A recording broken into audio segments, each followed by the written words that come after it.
भारताचं चांद्रयान-3 हे महत्त्वाकांक्षी यान 14 जुलैला यशस्वीरित्या चंद्राच्या दिशेने झेपावलं आणि भारतानं अवकाश तंत्रज्ञान क्षेत्रात भरारी घेतली। बाहुबली रॉकेट म्हणजेच PSLV-3 मधून चांद्रयान-3 वेगानं अवकाशाच्या दिशेने झेपावलं। चांद्रयान-3 यानानं आज महत्त्वाचा टप्पा पार केला। चांद्रयान-3 या यानानं आज संध्याकाळी 7:15च्या सुमारास चंद्राच्या गुरुत्वाकर्षण कक्षेत प्रवेश केला। 14 जुलैला चांद्रयान-3नं अवकाशात झेप घेतली होती। त्यानंतर आता 22 दिवसांनी ते चंद्राच्या कक्षेत पोहोचलं। चांद्रयान-3नं यशस्वीपणे चंद्राच्या कक्षेत प्रवेश केला असून यान अगदी सुस्थितीत असल्याचं इस्रोनं ट्विट केलंय। चांद्रयानाला चंद्राच्या कक्षेत अलगदपणे पोहोचवणं अगदी अवघड काम होतं। यात छोटीशी जरी चूक झाली असती तरी चांद्रयान चंद्रावर क्रॅश झालं असतं। आता या मोहिमेसाठी 17 ऑगस्ट हा अतिशय महत्त्वाचा दिवस असेल। या दिवशी चंद्राच्या 100 किलोमीटर कक्षेमध्ये चांद्रयानाला पोहोचवण्यात येईल। पुढे 23 किंवा 24 ऑगस्टला चांद्रयान-3 चंद्रावर सॉफ्ट लँडिंग करण्याचा प्रयत्न करेल। ही मोहीम यशस्वी झाल्यास चंद्रावर लँडिंग करणारा भारत चौथा देश ठरणार आहे। तर चंद्राच्या दक्षिण भागात लँडिंग करणारा भारत जगातला पहिला देश असेल। त्यामुळे देशासाठी ही मोहीम अगदी ऐतिहासिक असणार आहे। प्रसिद्ध कला दिग्दर्शक नितीन चंद्रकांत देसाई यांच्या आत्महत्येनं सगळ्यांनाच धक्का बसला। या आत्महत्या प्रकरणात गुन्हा देखील दाखल झालाय। त्यातच नितीन देसाई यांच्या कुटुंबियांकडून आज पहिली प्रतिक्रिया समोर आली आहे। कला दिग्दर्शक नितीन देसाई यांची मोठी मुलगी मानसी देसाई हिने एक निवेदन जारी केलंय। नितीन देसाई यांच्यावर 181 कोटी रुपयांचं कर्ज होतं। त्यापैकी त्यांनी 86 कोटी 31 लाख रुपये भरले होते। फेब्रुवारी 2020 पर्यंत नितीन देसाई यांनी सर्व कर्जाचे हप्ते भरले। वडिलांनी कुणालाही फसवलं नाही किंवा तसा प्रयत्नही नव्हता। मात्र एडलवाइज कंपनीनं खोटी आश्वासनं दिल्याचं मानसी यांनी म्हटलंय। कंपनीने त्यांना आश्वासनं दिली की आपण सगळं हँडल करू, पण त्यांनी बाजूला लीगल प्रोसिडिंग सुरू केली। या निवेदनात मानसी देसाई यांनी भावनिक आवाहन केलंय। माझ्या बाबांनी खूप मेहनत करून त्यांचं नाव कमवलं होतं, ते मातीत मिळवू नका। मानसी देसाई यांनी राज्य सरकारलाही आवाहन केलंय। माझ्या बाबांची लास्ट इच्छा आहे की त्यांचा स्टुडिओ गव्हर्नमेंटने ताब्यात घ्यावा। लवकरच या प्रकरणातलं सत्य बाहेर येईल असंही मानसी देसाई म्हणाल्यात। प्रसिद्ध कला दिग्दर्शक नितीन चंद्रकांत देसाई यांच्या आत्महत्येनं सगळ्यांनाच धक्का बसला। या आत्महत्या प्रकरणात गुन्हा दाखल झाला। त्यातच आता त्यांच्या कुटुंबियांकडून ही प्रतिक्रिया आल्यामुळे खऱ्या अर्थानं या सगळ्या प्रकरणात कुठेतरी न्याय मिळेल त्यांना अशी आशा सुद्धा व्यक्त केली जाते। कला दिग्दर्शक नितीन देसाई यांनी एनडी स्टुडिओमध्ये गळफास घेऊन जीवन संपवलं। आर्थिक विवंचना आणि कर्जाच्या तगाद्यानं त्यांनी हे पाऊल उचलल्याचं समोर येत आहे। या प्रकरणी आता पोलिसांनी तपासाला सुरुवात केली आहे। नितीन देसाई आत्महत्या गुन्ह्याच्या अनुषंगानं ECL finance company, Edelweiss group यांच्या व्यवस्थापकीय संचालक यांना नोटीस देऊन विविध मुद्द्यांवर माहिती मागवण्यात आली आहे। या संदर्भात रायगड पोलिसांनी ही नोटीस बजावली आहे। मंगळवारी सकाळी 10 वाजेपर्यंत खालापूर पोलीस ठाण्यात नितीन देसाईंना दिलेल्या कर्जासंबंधित दस्तऐवजांसह हजर राहायला सांगितलं गेलंय। दुसरीकडे एडलवाइज कंपनीचे CEO रशेश शहा यांच्यासह 5 जणांवर नितीन देसाई मृत्यू प्रकरणात गुन्हा दाखल झाल्यानंतर कंपनीनं निवेदन जारी केलंय। रिझर्व्ह बँकेच्या सर्व कायदेशीर प्रक्रियांचं पालन केल्याचा दावा कंपनीनं निवेदनाच्या द्वारे केलाय। कायदेशीर चौकटीच्या बाहेर जाऊन कुठल्याही प्रकारची कार्यवाही केली नसल्याचं कंपनीचं म्हणणं आहे। तसंच व्याजदर जास्त आकारले जात नव्हते किंवा कर्जदारावर वसुलीसाठी अवाजवी दबाव टाकला जात नसल्याचा दावा कंपनीनं केलाय। कथित कोविड घोटाळा प्रकरणी मुंबईच्या माजी महापौर किशोरी पेडणेकर यांच्या विरोधात गुन्हा दाखल झालाय। मुंबईतल्या आगरीपाडा पोलीस स्टेशनमध्ये गुन्ह्याची नोंद झाली आहे। या प्रकरणी किशोरी पेडणेकर यांच्या भूमिकेची प्रतीक्षा आहे। मुंबईतील मृत कोविड रुग्णांना वाहून नेण्यासाठी वापरण्यात येणारी बॉडी बॅग 2000 रुपयांच्या ऐवजी 6800 रुपयांना खरेदी केल्याचं ईडीनं म्हटलंय। हे कंत्राट तत्कालीन महापौरांच्या सूचनेनुसार देण्यात आल्याचा आरोप ईडीनं केलाय। कोविड काळात किशोरी पेडणेकर मुंबईच्या महापौर होत्या। त्यामुळे किशोरी पेडणेकर यांचीही चौकशी होणार असल्याची शक्यता वर्तवली जात होती। त्यातच आता किशोरी पेडणेकर यांच्यासह 2 जणांवर गुन्हा दाखल करण्यात आलाय। मात्र हे सुडाचं राजकारण असल्याचा आरोप विरोधकांनी केलाय। आधी संजय राऊतचे पार्टनर सुजित पाटकर जेलमध्ये गेले. आता किशोरी पेडणेकर आणि नंतर आणखीन 3 नेते. हे सुडाचं आणि द्वेषाचं राजकारण आहे, हे योग्य नाही.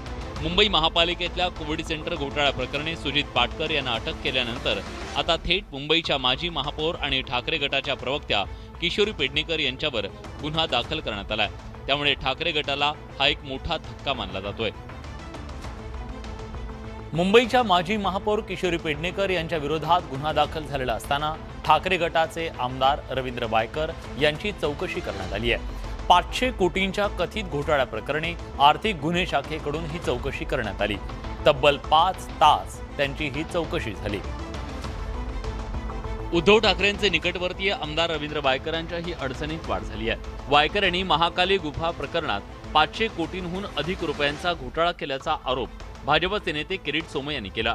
या प्रकरणी सध्या आर्थिक गुन्हे शाखेकडून वायकरांच्या चौकशीला सुरुवात झाल्याची माहिती मिळते. मला जेव्हा जेव्हा जिथे बोलवलं जाईल मी तिथे जाईन, कारण खरेपणा असेल तिथे काहीच हे नाही ना.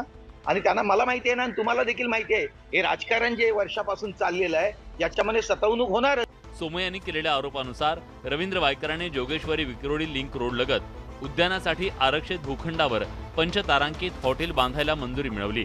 आमदार रवींद्र वायकर यांनी या जमिनीवर मातोश्री क्लब उभारला. या जागेतील क्रीडांगण आणि उद्यानासाठी आरक्षित 2 लाख चौरस फूट जागा ताब्यात घेऊन इथं मातोश्री नावानं पंचतारांकित हॉटेल उभारण्यात येत आहे. या कामी वायकरांनी 500 कोटी रुपयांचा घोटाळा केल्याचा आरोप किरीट सोमय्या यांनी केलाय. आगामी लोकसभा निवडणुकांसाठी भाजप विरोधी इंडिया ही महाआघाडी स्थापन करण्यात आली. इंडिया या महाआघाडीच्या आतापर्यंत 2 बैठका पार पडल्या. आता इंडिया महाआघाडीची 3री बैठक मुंबईत पार पडणार आहे. मुंबईत 31 ऑगस्ट आणि 1 सप्टेंबरला इंडिया या विरोधकांच्या आघाडीची बैठक पार पडणार आहे. या बैठकीच्या आयोजनासंदर्भात मुंबईत महाविकास आघाडीच्या नेत्यांची बैठक पार पडली. या बैठकीला शरद पवार, उद्धव ठाकरे, नाना पटोले यांच्यासह महाविकास आघाडीचे नेते उपस्थित होते. मुंबईतल्या ग्रँड हयातमध्ये इंडिया आघाडीची बैठक पार पडणार आहे. 31 ऑगस्टला संध्याकाळी ही बैठक सुरू होईल आणि 1 सप्टेंबरलाही चालेल. या बैठकीसाठी इंडिया आघाडीच्या घटक पक्षांचे नेते, किमान 5 राज्यांचे मुख्यमंत्री उपस्थित राहणार आहेत. बैठकीच्या आयोजनाबाबत शिंदे फडणवीस सरकारची मदत घेण्यात येणार आहे. अनेकांची सुरक्षा व्यवस्था आहे, वाहतूक व्यवस्था आहे, याचा ताण पडू शकतो. त्याच्यामुळे सरकारनं सहकार्य करावं. इंडिया आघाडीची बैठक आहे, याच्यामध्ये खूप सारे ठराव होणार आहेत. या बैठकीचं यजमानपद ठाकरेंच्या शिवसेनेकडे आहे. तसंच महाविकास आघाडीच्या घटक पक्षांकडे इंडिया आघाडीच्या बैठकीच्या आयोजनाबाबत जबाबदाऱ्यांचं वाटप करण्यात आलंय. राज्यात सध्या बारसू रिफायनरीवरून वाद पेटलाय. बारसू विरोधी आंदोलनाला बंगळुरूतून फंडिंग झाल्याचा गंभीर आरोप उपमुख्यमंत्री देवेंद्र फडणवीस यांनी केला. त्यानंतर ठाकरे गटाचे आमदार आदित्य ठाकरेंनी टीका केली. आदित्य ठाकरे यांनी ट्विटरवरून उपमुख्यमंत्री देवेंद्र फडणवीस यांच्या आरोपांना उत्तर दिलंय. नाणार असो की बारसू असो, भाजप महाराष्ट्र द्वेषी आहे हे वारंवार दिसत असल्याची खरमरीत टीका आदित्य ठाकरेंनी केली होती. आदित्य ठाकरे यांच्या याच टीकेला उपमुख्यमंत्री फडणवीसांनी जोरदार प्रत्युत्तर दिलंय. मला असं वाटतं की त्यांनी डोळ्याला पट्टी बांधली आणि ज्यांनी डोळ्याला पट्टी बांधली आहे आणि ज्यांना विरोधाला विरोध करायचा आहे अशांना उत्तर देऊन फायदा तरी काय. आता फडणवीस यांच्या या टीकेला आदित्य ठाकरे आणि ठाकरे गट काय उत्तर देतो हे पाहणं महत्त्वाचं आहे. संभाजी भिडेंनी महात्मा गांधी यांच्यासह महापुरुषांबाबत आक्षेपार्ह विधानं केली. या वक्तव्यानंतर राज्यभरात भिडेंच्या विरोधात जोरदार आंदोलन केलं. पण आता भिडे समर्थक सुद्धा आक्रमक झाले. शनिवारी भिडे समर्थक धारकरी पुण्याच्या रस्त्यावर उतरले होते. खरं तर ते भिडेंच्या प्रतिमेला दुग्धाभिषेक करणार होते, पण पोलिसांनी परवानगी नाकारल्यानं धारकऱ्यांनी पुणे जिल्हाधिकाऱ्यांना निवेदन दिलं. विरोधकांनी भिडे गुरुजींना धमक्या देणं थांबवावं, अन्यथा जशास तसं उत्तर दिलं जाईल असा इशारा धारकऱ्यांनी दिलाय.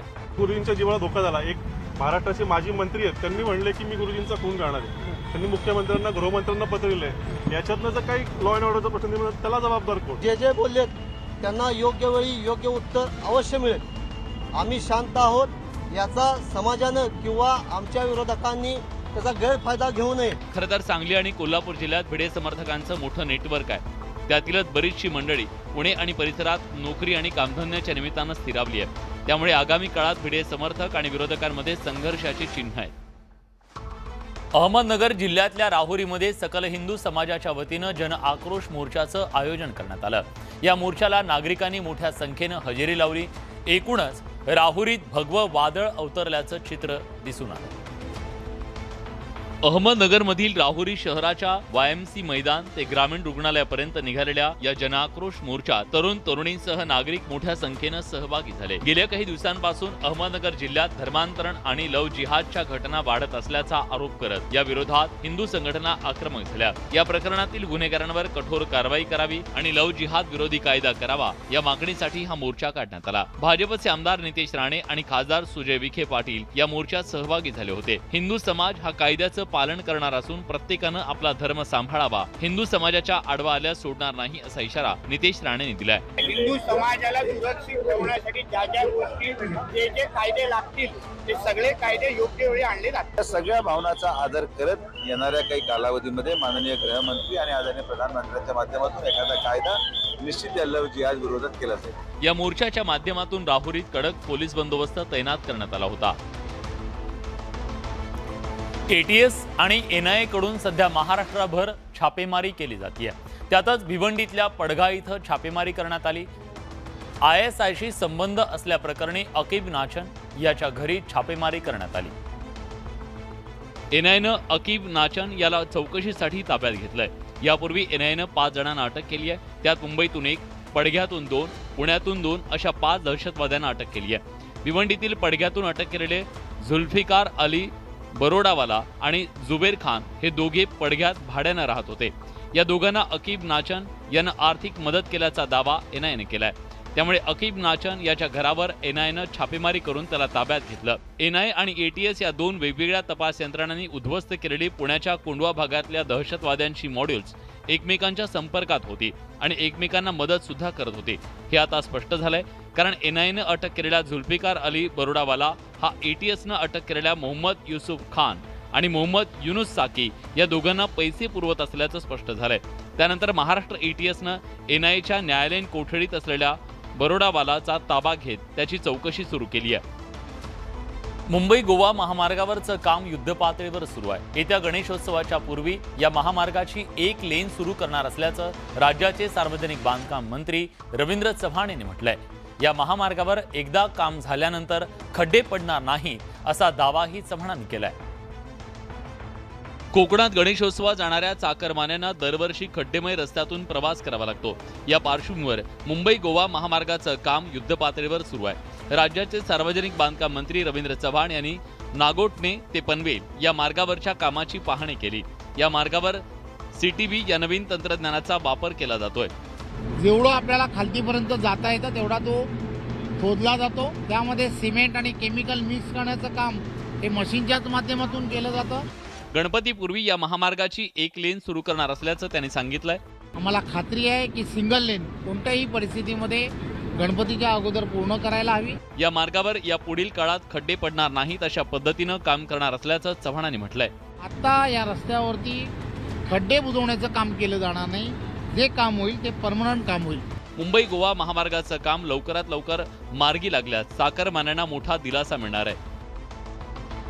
पुणे ती मुंबई असा प्रवास करणाऱ्यांसाठी एक अतिशय आनंदाची बातमी आहे। भविष्यात महामार्गावरचा प्रवास आणखी वेगवान होणार आहे। या द्रुतगती महामार्गावरच्या दोन्ही बाजूंच्या प्रत्येकी 1 लेन वाढवण्याचा सरकार विचार करत आहे।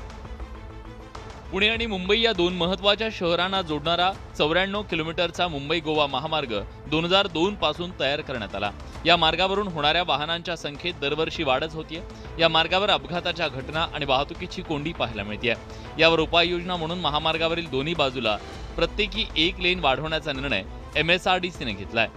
असा प्रस्ताव तयार करून केंद्र सरकारकडे पाठवण्यात आलाय। तो मंजूर होताच या लेनचं बांधकाम सुरू होणार आहे। आता ही लेन वाढवताना अतिरिक्त जागेसाठी जमिनीचं संपादन देखील करावं लागणार आहे। तसंच या महामार्गावर नवे 10 बोगदे देखील होणार आहेत। MSRDCच्या वरिष्ठ अधिकाऱ्यांनी दिलेल्या माहितीनुसार या प्रकल्पासाठी तब्बल 5,000 कोटींचा खर्च होणार आहे। मुंबईत बेस्टच्या कंत्राटी कर्मचाऱ्यांच्या संपावर तोडगा निघालेला नाहीये। या संपाच्या 4थ्या दिवशी आणखी कंत्राटी कर्मचारी सहभागी झाले। त्यामुळे संपाची तीव्रता वाढत चालली आहे। तर संपामुळे बेस्टच्या प्रवाशांचे मात्र अतोनात हाल होत आहेत। मुंबईकर प्रवाशांची दुसरी लाईफलाईन असलेल्या बेस्टच्या कंत्राटी कर्मचाऱ्यांचा संप चौथ्या दिवशी देखील सुरू राहिल्यानं प्रवाशांचे हाल झाले। जवळपास 18 आगारातील कंत्राटी कर्मचाऱ्यांनी विविध मागण्यांसाठी कामबंद आंदोलन केलं। या संपाची आता तीव्रता वाढत गेली आणि कंत्राटी तत्वावर वाढलेल्या मुंबईतल्या विविध आगारातील कंत्राटी कर्मचारी संपावर गेले। वेतन, सुट्टी आणि इतर प्रश्नांवरून या कर्मचाऱ्यांनी आंदोलनाचं हत्यार उगारलंय। आझाद मैदानातही या कंत्राटी कर्मचाऱ्यांनी आंदोलन केलंय। वेतनवाढ झाली पाहिजे आणि बाकीचे जे आहे आम्हाला CL, PL हे सर्व रजा आम्हाला मंजूर केल्या पाहिजे। तर असाच हा संप चालू राहणार आहे, पुढे चालू ठेवणार आहे। जोपर्यंत आमच्या मागण्या मान्य होत नाही तोपर्यंत आम्ही असाच संप चालू ठेवणार आहे। या संपामुळे बेस्टच्या प्रवाशांचे मोठे हाल होत आहेत। 4 दिवस होऊन सुद्धा बेस्टच्या प्रशासनाला या संपावर तोडगा काढता आलेला नाहीये। बेस्ट प्रशासनानं लवकरात लवकर या संपावर तोडगा काढून मुंबईकरांना दिलासा द्यावा अशी मागणी केली जाते। राज्यातील अनेक करिअर अकॅडमी 100% यशाची गॅरंटीची जाहिरात करून आज मुलांना आकर्षित करण्याचा प्रयत्न करतात आणि दुकानं सुद्धा थाटतात। अशाच काही करिअर अकॅडमीचे काळे धंदे सध्या सुरू असलेल्या वन विभागाच्या परीक्षेतून जगजाहीर झाले। संभाजीनगर पोलिसांनी 31 जुलै रोजी शिवराणा अकॅडमीमध्ये छापा टाकून व्हॉट्सअपद्वारे उत्तर परीक्षार्थींना पाठवणाऱ्यांना पकडलं। त्यानंतर तपासातून धक्कादायक बाबी उघड झाल्या।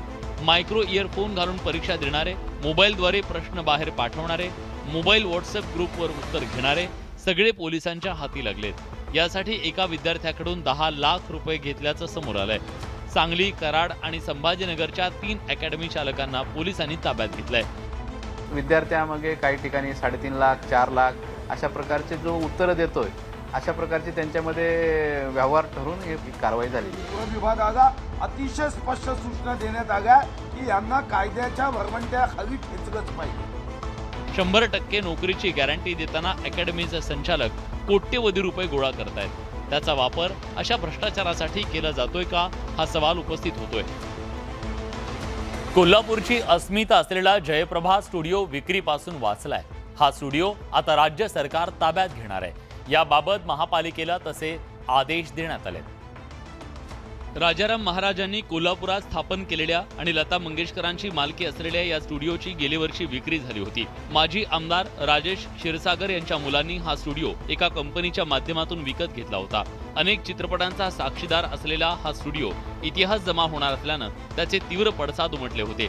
त्यामुळे राजेश क्षीरसागर यांनी मुलांनी परस्पर व्यवहार केल्याचं म्हणत सरकारनं पर्यायी जागा देण्याची मागणी केली होती। त्यासाठी त्यांनी पाठपुरावा केला। अखेर सरकारनं त्यांना मंजुरी दिली आहे। जयप्रभा स्टुडिओ नुसता वाचवणार नाही तर त्याचा निश्चितपणे पुढच्या काळामध्ये जयप्रभाचं विकसित करून कलाकारांच्या कलागुणांना त्या ठिकाणी वाव देण्याचा मी प्रयत्न करेन। कोल्हापूरची अस्मिता असलेला हा स्टुडिओ वाचवण्यात यश आलंय। मात्र काँग्रेसनं याचं राजकारण केल्याचा आरोप राजेश क्षीरसागरांनी केलाय। पुणे रेल्वे स्टेशनच्या प्लॅटफॉर्मवर 2 जणांमध्ये फ्री स्टाईल हाणामारीची घटना घडली। अशा प्रकारच्या घटनांमुळे पुणे रेल्वे स्थानकातील प्रवाशांच्या सुरक्षेचा प्रश्न ऐरणीवर आलाय। आगामी काळात घडणारी अनुचित घटना टाळण्यासाठी आत्ताच ठोस पावलं उचलण्याची आवश्यकता आहे। दृश्यांमध्ये दिसणारी ही हाणामारी कुठल्या कुस्तीच्या फडातली नाहीये, तर ही आहे चक्क लाखो प्रवाशांची दररोज वर्दळ असते अशा पुणे रेल्वे स्टेशनच्या प्लॅटफॉर्मवरची। या स्थानकावरील प्लॅटफॉर्म क्रमांक 1 वर या 2 तरुणांची फ्रीस्टाईल हाणामारी सुरू होती। हाणामारी करणाऱ्या दोघांमधला एक जण दुसऱ्याला डोक्यापर्यंत उचलून आपटत होता आणि खाली पडणाऱ्या व्यक्तीचं डोकं आपटल्याच्या जोरात आवाज येत होता। त्या हाणामारीच्या काही वेळानंतर इतर प्रवाशांनी हस्तक्षेप केल्यानं ही हाणामारी थांबली। इथं घडणारी ही पहिली घटना नसून यापूर्वीही अनेक अशा घटना इथं घडल्याचं सांगण्यात येत आहे। त्यामुळे पुणे रेल्वे स्थानकाच्या सुरक्षेचे 3-3 वाजलेत। अशा प्रकारच्या घटनांमुळे इतर प्रवाशांची सुरक्षितता धोक्यात आली आहे। भविष्यात अनुचित घटना टाळण्यासाठी उपाययोजना करण्याची मागणी केली जाते। पाकिस्तानचे माजी पंतप्रधान इम्रान खान यांच्या अडचणीत वाढ झाली आहे।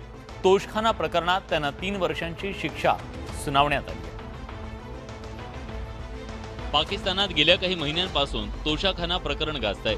पाकिस्तानातील विद्यमान आघाडी सरकारनं ऑगस्ट 2022 मध्ये इम्रान खान यांच्यावर तोशखाना प्रकरणात गुन्हा दाखल केला होता।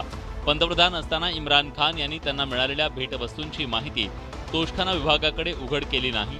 तसंच या भेटवस्तू बेकायदेशीरपणे विकल्याचा आरोप इम्रान खान यांच्यावर करण्यात आला होता।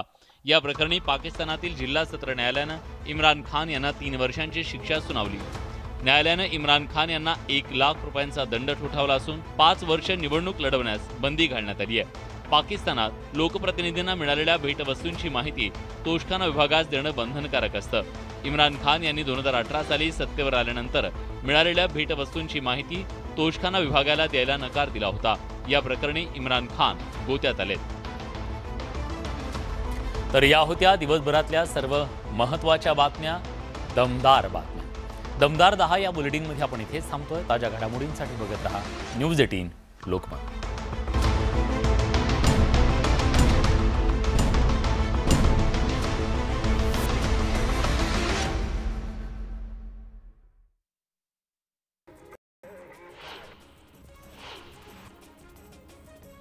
यवतमाळच्या पुसदमधील वृद्ध कलावंतांवर उपासमारीची वेळ आलेली आहे. गावागावात जाऊन भजन कीर्तनाच्या माध्यमातून